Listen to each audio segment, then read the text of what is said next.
Because people mostly ask me this question: how do people live in China for long? Do you have permanent residence? Do you have Chinese passport? Do you have a green card in China? No, we don't. Contrary to the general belief, live life in China is very convenient. Life in China is very convenient.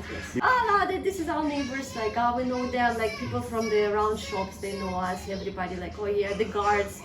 They even like now they treat us like Chinese. like Chinese. Yeah. On the weekends, it's very quiet, and China is quite very vibrant. There is always lots of going on, and there is people are interacting much more with each other. Especially, definitely say like allowing foreigners who live in China, who choose to live in China also for long-term future, to get a green card. China is a good place. Here is safe. However, after coming first time to China, I realized, wow, China is still nothing like from the movies, and especially from those old Hong Kong movies. Right. With Kung Fu With Kung Fu and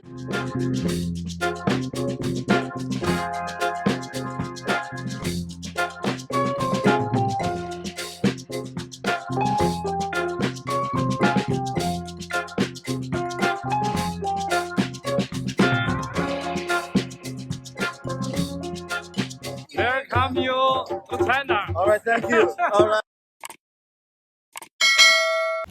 Welcome back again to another episode of Living in China. Today, I'm in the city of Yantai to talk to this beautiful family.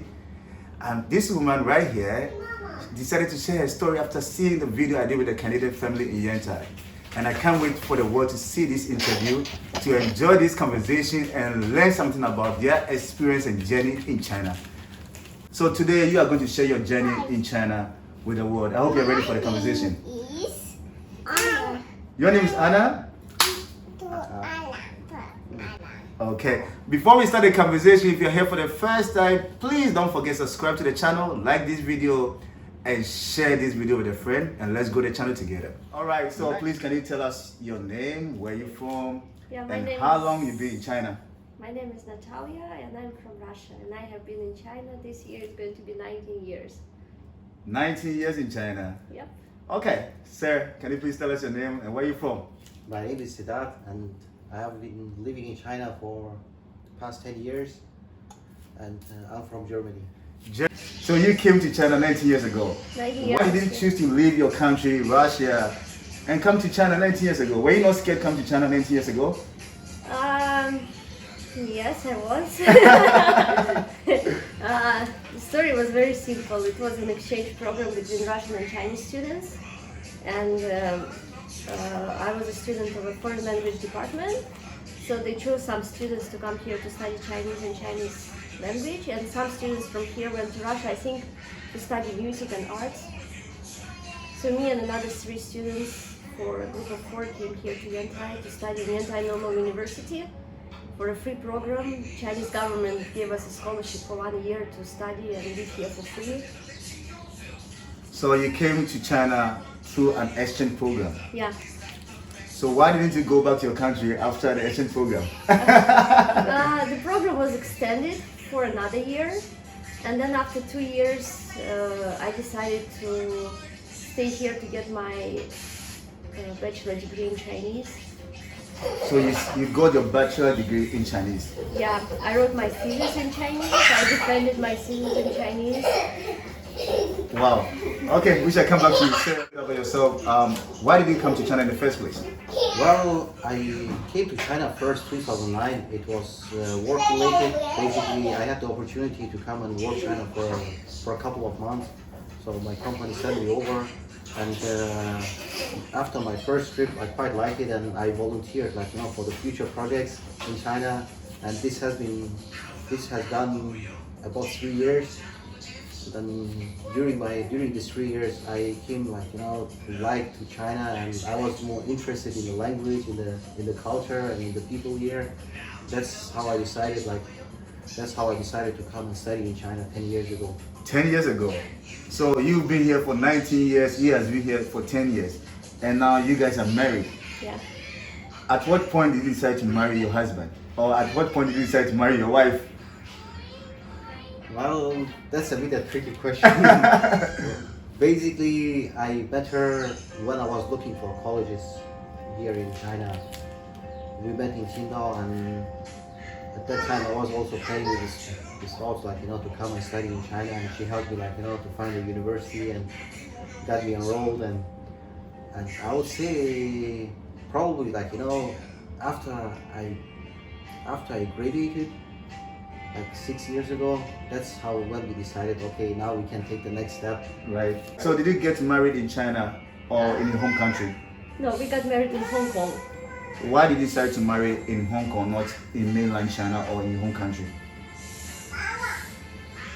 Well, it's all related to to the paperwork we have to Okay. do, because we are from two different countries, and getting married in China, it was complicated, and getting married in Russia or Germany, it Right. was complicated as well. So the easiest was for us to get married in Hong Kong.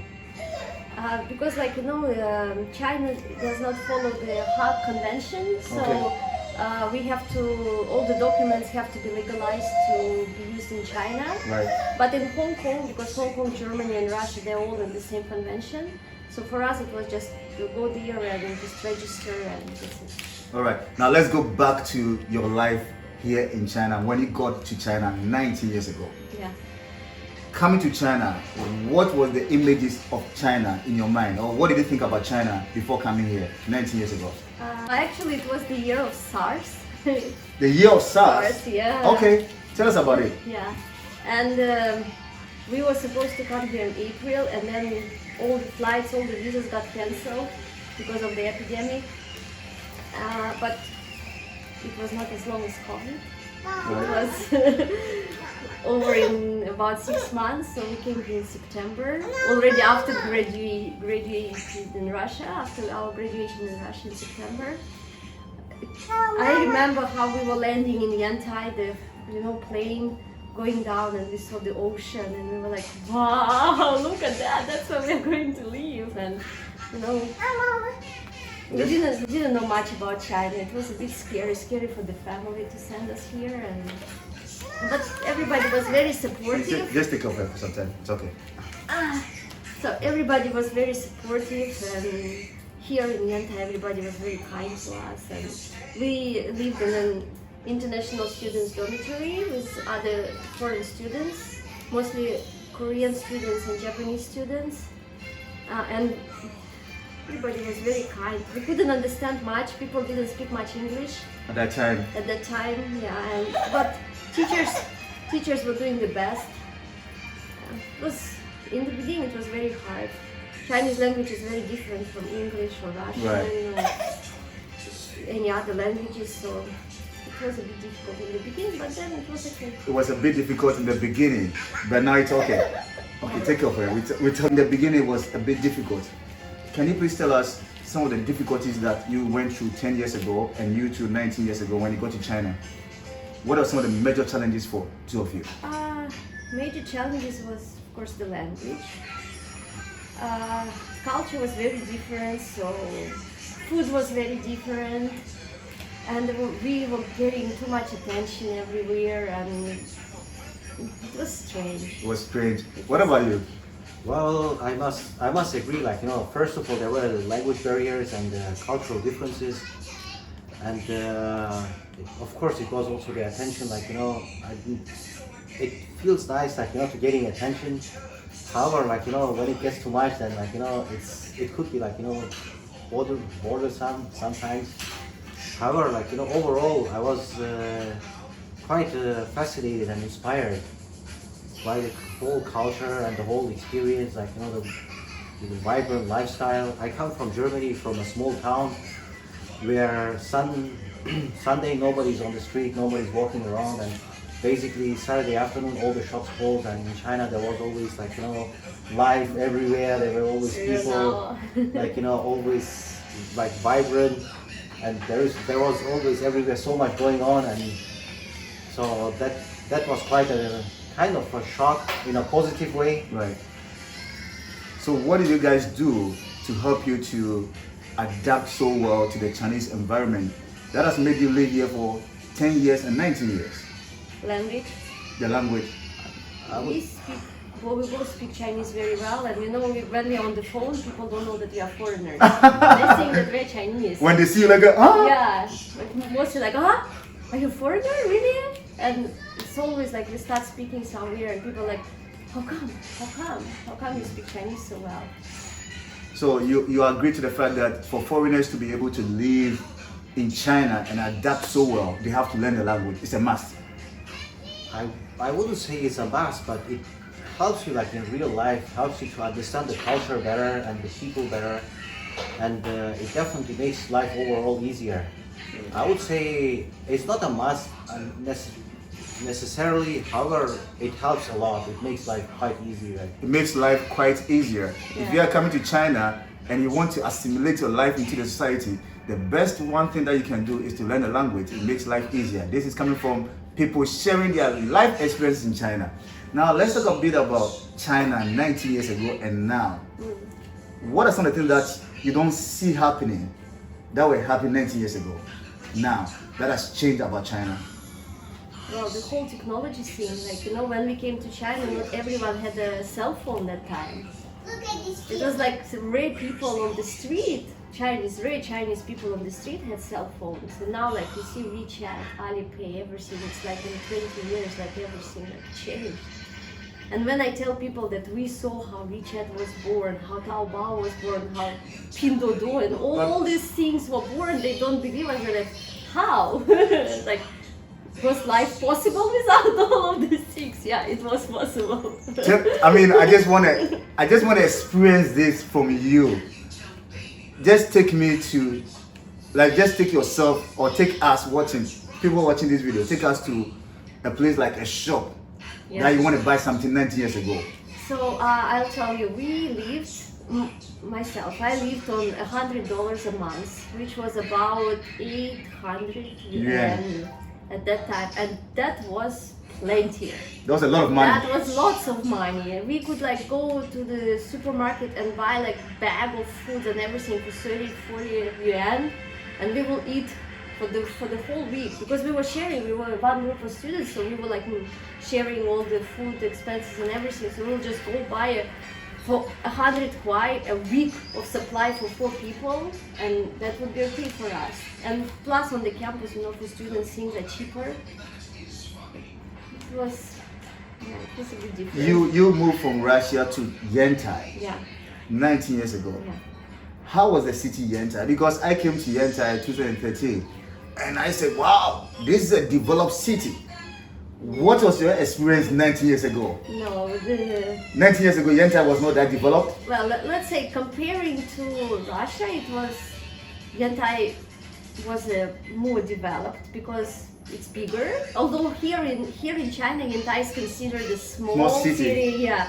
But for us, it was like, wow, city with skyscrapers and all these tall buildings and everything. 19 years ago? Yeah, there were lots of constructions, lots of things going on, and we were surprised that it was like this, because we were imagining horses and donkeys on the street. That's what we were thinking. But there were nice cars, like the cars that we saw on the street, and it was all surprising.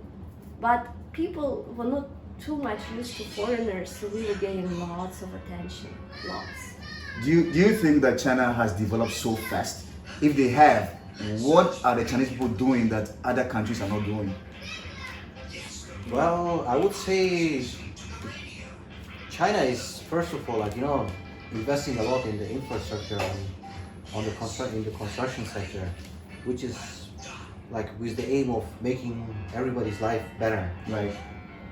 Well, I would say it depends on which country we will be comparing China with. Right. If you compare it to other developing countries, I guess the Chinese government has the longer term plan compared with other countries, and they do allocate the necessary resources to meet their objectives. That would be one thing I can explain to myself, why has China developed so fast over the past 3-4 decades. For example, you came here 19 years ago. If you compare the life of the average Chinese person 19 years ago and now, do you see much improvement in their lives? I would say maybe on some level, yes. But then on the other hand, like, there is still lots of things that should be changed in the educational system. Because everything starts with children. Right. You know how from kindergarten and primary school and up it goes. But still here, like most children are brought up by grandparents. And grandparents come from small villages. They're not so very well educated. And they cannot give maybe as much knowledge to their kids. And when kids start going to kindergarten and schools, the thing is that because of the dense population, the population is too much. There are too many kids in the group. Teacher cannot pay attention to all the of them. children, right? So the only way the teacher can do is lecturing. Right. And lecturing, this is for the students to choose whether I listen to the teacher or whether I not. Right. And while there are like 40, 50, 60 students in one class, it's very difficult. I am a teacher. It's very difficult to teach 50 students in one class. Right. And the amount of knowledge they will get, It's not as limited, yeah. as better as when they're Yeah. just a small group of people. of course. Right, I got that point. Let's talk about your family life here. Safety is very important for every family. You have two beautiful daughters here in China. Were they all born in China? Yes, our eldest daughter was born here in Yantai, and the second one was born in Germany. During the COVID times, we had to leave China for a year. So our second daughter was born in Germany. Okay, so your first daughter was born in China. Let's talk a bit about that. How is the healthcare system in China? I mean, having a kid here, because some foreigners think that, oh, I don't want to have a kid, I don't have a baby in China. It's not safe. Were you not scared of having a baby in China? We were. At the beginning, I would say like there were some concerns. However, like after getting acquainted, like with the hospital systems and especially with the private hospitals where we have been, and the service quality was just exceptional. I would say like we didn't get the same quality of service in Germany for our second daughter. Really? Yes, I mean like we had a really nice room, like with a private nurse, and everybody was super friendly and trying to help wherever they could. But the thing is that we did not have an insurance, so we paid out of our own pockets. So prior to all of pregnancy and everything, we saved up some money because we knew that we will have to pay ourselves. So we were ready to pay the price. Maybe I understand maybe some foreigners that they don't have insurance and maybe the money is not enough, so they are concerned. So our advice is like, if you want to live longer in China, you have to have enough money in your bank for your health care. If you are living in China or if you have plans living in China for long, And if you don't have an insurance. please make sure you have an insurance. That is very important. Yeah, that's having very insurance in China is very important because I've seen messaging in group that we have to contribute money for people to Yeah. go for surgery and all that. So if you're in China, please make sure you get an insurance. It's very, very important. Or you have enough money. Oh. Or you work very hard to make enough money for yourself to be safe. Because nobody sure. will come here for you, you will have to go yourself. But overall, the experience of having our daughter here in Yantai, it was awesome. Awesome. Yeah, we did the Chinese traditional method of staying. Yueze, do you know Yueze? Yeah. Like that month after birth, you stay 1 month and somebody takes care of you. We didn't do it for a month, we did it for 2 weeks in the hospital. And it was awesome. We had a nurse 24 hours with us and they were taking care of a baby, they were taking care of me. So my husband had enough time to go and do all the paperwork and everything, and he was not worried about us because the care was great. The food, six times a day or seven times a day, 6 meals a day. There was 3 meals and Wow, 6 6 meals a day. Yeah, and we were living like in a small, like almost like an apartment, 2 rooms. Kitchen, there was a kitchen there, and the nurses were doing everything. I was just lying in bed and having rest after giving birth, after having a surgery, after carrying a baby for 9 months. And I'm very grateful to my husband that we could afford that, we could do that. It was an experience that I would never ever have again. Right, right. So I said safety is very important for every family. Living here in China, have you had any safety concerns for yourself or for your little daughters here? Well, I can speak for myself. Like I do a lot of traveling due to my work, and I feel China is a very safe country. In terms of safety, it's quite safe, and I can, for instance, in Germany, like living in a big city, at night I wouldn't even dare as a man, like to go out to some parts of the town. Really? Yes. In Germany? Yes, even in Germany, and it can be like quite dangerous, like depending on which parts of the city you go. However, in China, like even during the night, like as a woman, I feel like as a woman it's still like completely safe to go out of the house and go on the streets. What makes you think like it's safe to do so? Like go on the street at night in China, that you don't have to fear. What is it about China that people say it's safe here? Well, I would say like most citizens are very law abiding, and they are like everybody goes on like about their own business, and people just want to have a life, like regular life. People are much more concerned like about themselves than thinking about like Other people. Okay, let's hear from your beautiful wife. You as a woman, have you had any safety concern here? Not really. I would say that China is a very safe country. Very safe country. We never had any problems. Not me, not my children. We get lots of attention, of course, on the street, but it's never dangerous. It's never dangerous. It's just curiosity. People see foreigners, they see foreign children, they want to take pictures, they want to talk to us, they want to wave hands to us, but it's never dangerous. Right. Some of that reaction when you take your children to the street. Yeah, it's always like they start saying, "Oh, look, that's a foreigner. Look, there is a foreigner. Oh, little foreigner, big foreigner," and they start discussing where we are from. And usually they don't think that we can understand, so they are talking behind our back about us, and it's always so fun for us to listen. They're trying to guess where we are from and how old the children are and everything. And then some brave ones will come to us and try to have a conversation, ask some questions, ask the girls. Girls don't speak too much Chinese, just some basic. So they will usually just answer in English or something, and they will ask me to translate for them. But it's usually like basic questions: where are you from? Do you like China? How do you like China? And how long have you been here? Oh, and then next line is always like, wow, your Chinese is so great. Good, right. So talking about that, living here for 19 years and you living here for 10 years, what is one thing that you like about China or the Chinese culture? I go first. I think I like hospitality. The hospitality of the Chinese people. Chinese people. The Chinese people are very nice and kind. If you need help, they will be always there to help. Right, sir? Yeah, I can definitely agree to that. People are just generally very friendly, especially towards us foreigners. If we have like any difficulties in life, like especially like our friends, they would just like do anything like to help you, make you feel comfortable. More lolly. You want another lolly? Okay, sure.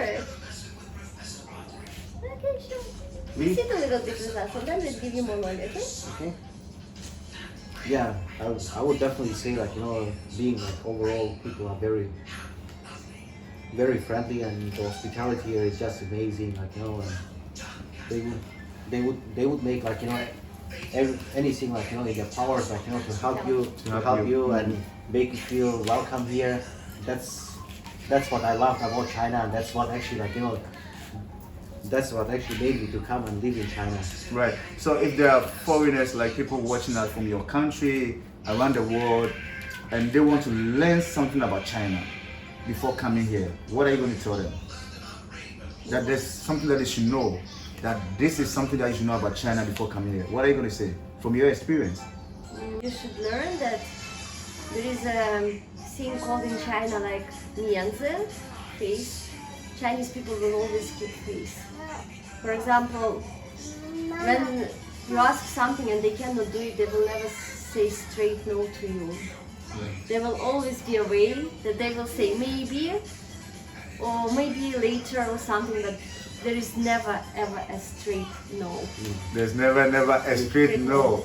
Chinese love to keep face. Yes. So, what is one thing that you want people to know about China before coming here? Well, I would say that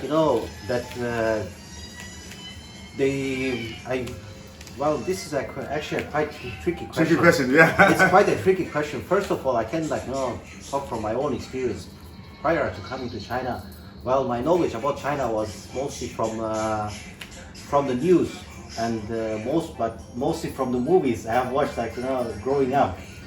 And you end up thinking China is indeed what you see in the movies. However, it could be further from the truth.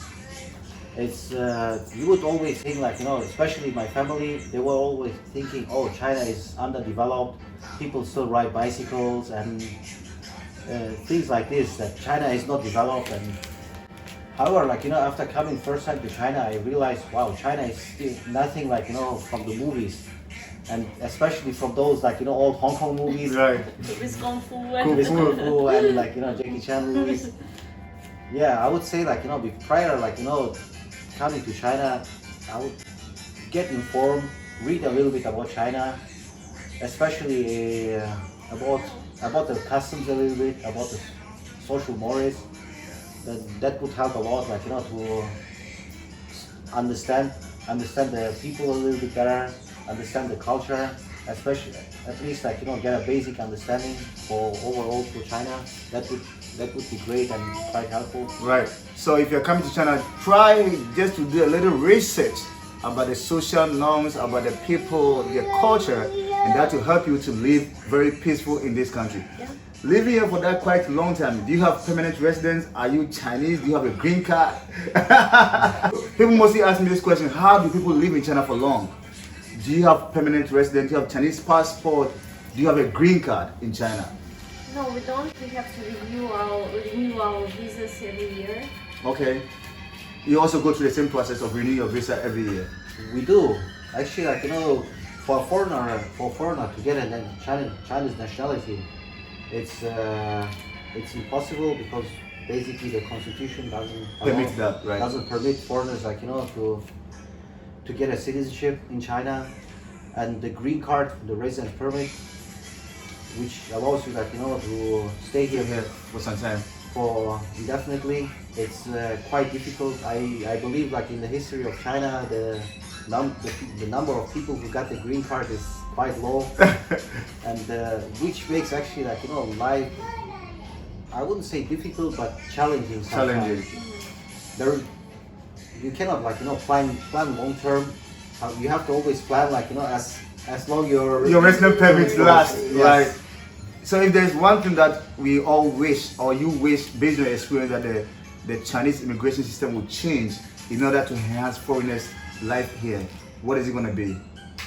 I would definitely say allowing foreigners who live in China, who choose to live in China also for long-term future, to get a green card, which would at least allow us certain rights Chinese people enjoy with their ID cards. Right. And it comes quite handy, especially when you do traveling. You don't have to carry your passport all the time, and go right. through all this hassle of getting your tickets through the counters, and Right. not from the machines. Right. Not to cut you short, even today when I was coming to Yantai for this interview, I handed over my passport to the lady to buy a train ticket. And it took me more than 10 minutes because she kept entering my passport information and everything was wrong. She was just going back and forth, making calls. So I understand what you're saying because I have lived here. That's what I'm saying, that this Living in China series is based on people's real life experiences. We've not been paid to make these videos. Are you paid to say some of these things? Yeah. So these are based on people's life experiences here. You are from Germany, you are from Russia, and now you live in China. What is so different about these countries? Russia, China, Germany. I would say the lifestyle, culture. I mean the language is obviously different. our like the culture, the lifestyle, the rhythm of life, it's different. As I mentioned earlier, in Germany, like especially in smaller towns, on the weekends it's very quiet, and China is quite very vibrant. There is always lots of going on, and there is people are interacting much more with each other, especially if you live in a community. People know each other, people meet each other. Yeah. Same. Like we've been living in this compound for 3 years almost. 3 years, yeah. And all neighbors know us. We are greeted by everybody. And everywhere we go, they're like, this is our neighbors. Like, we know them. Like people from the around shops, they know us. Everybody like, oh yeah, the guards. They even like now they treat us like Chinese. like Chinese, Yeah. because we are here and we became a part of this little community here. And this in the evening, because of we live very close to the seaside, there are always like people singing or dancing or playing sports. Life is very, very busy in the evenings. Like after work, people come, they have their dinner, then they go out, kids are playing together, and there is like this, our daughters call it dancing grandmas, Yeah. the old ladies going and dancing square. to the square and dancing. And I cannot imagine this happening in Russia. I seriously cannot imagine Russian babushkas going and dancing somewhere on the square. But here it's happening, and it's a part of life, and we accepted it, and we're having fun with it. Are you very happy to be in China? We are happy to be in China. For now, yes. For now, I would say I'm very happy. However, like living in China, especially now during the COVID. it comes with like major challenges. Well, one drawback would be like not being able To go home and see back, family. yes, Yeah. Yes, that family. would be like definitely like one major drawback. And other than that, I would say like life in China is contrary to the like general belief. Life in China is very convenient. Life in China is very convenient. Yes. Before I let you go, describe your general experience in China over 19 years in just one word.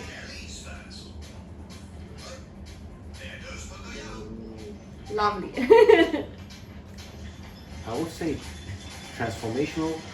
Transformational. I want you to explain that.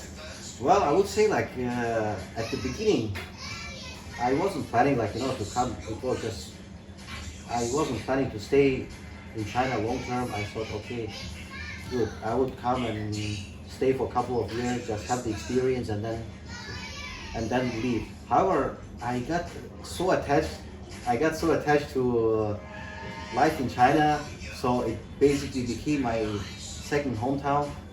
It's quite difficult, like to leave it behind, and the overall, like the perception of life, the perception of overall, like the purpose, the experience, and the purpose of like why we live, like it changed. And that's what I would say. What is your favorite Chinese word? And what does it mean? My favorite Chinese word. That's a tricky one. 差不多。差不多, I would say, or 马上. Mashan. Oh, yes. 马上. That's my favorite word because it means like like soon. Soon. Immediately. However, like it can mean lots of things. Like it's when it comes to like time. Like oh, I will be there. Like very soon. Very Immediately, soon. 马上. It could mean like in 5 minutes. It could be like 马上到了，马上到了， That you are sitting and waiting and waiting. 马上到了。 That's the only thing, like little bit that makes us not so happy about here. It's about the time management, because the Chinese people, like they're so hospitable, and like they are so free, and they not too respectful to other people's time. Like when you say, for example, let's meet at 1 o'clock, I mean it's 1 o'clock, maybe even 12:50. I would be already ready waiting for the person, and then 1:30 or 2 my Chinese friend will arrive and it's like, this is okay, it was just an hour. It's like, what? I just got stuck somewhere with this.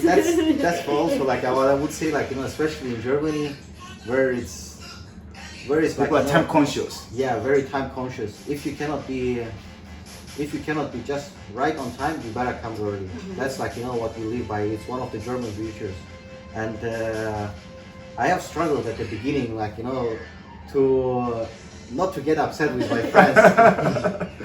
However, like, you know, over the years I have transformed and, like, you know, came to a understanding and made my peace with it. Okay, it doesn't mean necessarily people will be right then, sharp on time. What do you want people to learn from your story? China is a good place. Here is safe. If you choose to come here to China to live, then please do so. Don't hesitate. Study a little bit about China, read a little bit about China, and don't be scared. It's a very safe and friendly place, especially, like, you know, smaller cities like Yantai. And maybe some people would also be concerned about weather or something, but here in Yantai we have the seaside. We love the seaside. We live next to the ocean. Our kids think that it's everybody lives next to the ocean. Like, you know, they cannot understand that some people go to the seaside once a year or something just for vacation. For them it's like vacation all year round. Yeah, so we do enjoy our life here a lot. Sir, look in the comment, tell people watching this video something about your experience in China. Well, I would say if you like the challenge to experience a different culture, a new lifestyle, I can definitely recommend China. As my wife said, China is a very safe place to live. It's a whole new experience. It's a whole new world, and the food is great. The food in China is awesome. At the beginning, I wouldn't be, like, you know, eating like lots of Chinese food. However, like, over the years, like, you know, you come to understand, and you love it more and more. And especially here in Yantai, the seafood is amazing. The overall the food culture in China is great, and people love to, like, you know, socialize, like, you know, at the dinner table. Right. We will say go for it. Gambe. Go Yeah, so this is the beautiful life experiences of this family in the city of Yantai. And I must say that I'm grateful to you for Thank you. being part of this series. Thank you. And together we can make the world a better place, as Michael Jackson said. Yes. Thank you so much Thank for you. being part of this amazing episode. Thank you. Thank you, sir. Thank you. Thank you. Thank you. Thank you. In my language, we say medasi.